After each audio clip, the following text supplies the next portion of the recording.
That's one of the things that got Nixon in trouble. He fired the prosecutor. So here's what I saw yesterday.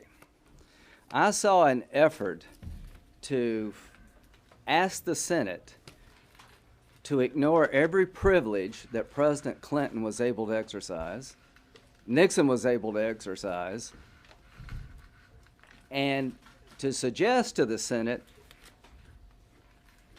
that an independent judiciary really is a non-player. If I were the president, I wouldn't cooperate with these guys at all.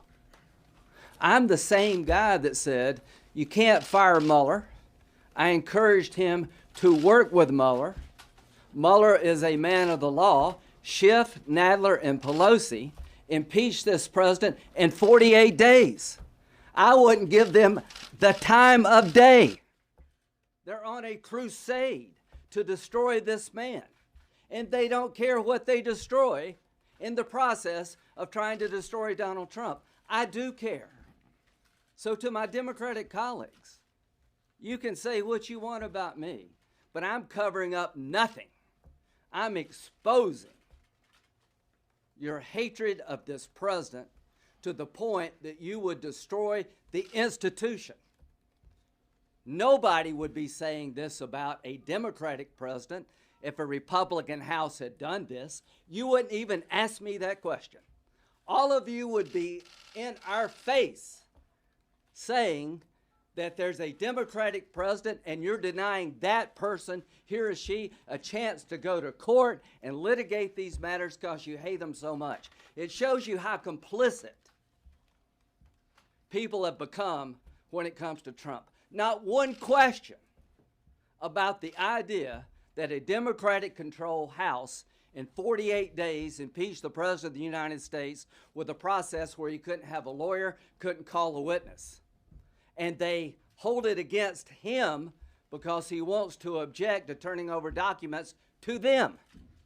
You would be all over us. So let me tell you what's going to happen in November. This won't matter much.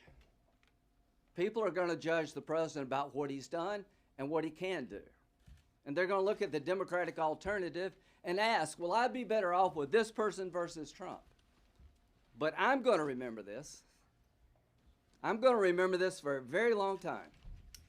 No good deed goes unpunished around this place. Wait a minute. Working with my Democratic colleagues, I tried to give Mueller the space to do his job, and I told the president to his face, if it's proven you worked with the Russians or you sought something from the Russians and got it, that's it for me and you. Now, the same people that patted me on the back are asking me to railroad the guy, to legitimize a process in the House that will destroy the presidency over time. I will not be part of that. And you need to ask yourself some questions. Would you be asking different questions if this were a Democratic president treated so poorly by a Republican House? Because I remember Clinton very well. We got challenged, rightly so, about what we were doing and why we were doing it. So I wouldn't cooperate at all with these people if I were the president. Senator Graham, you said that executive privilege seems like a very powerful argument for you.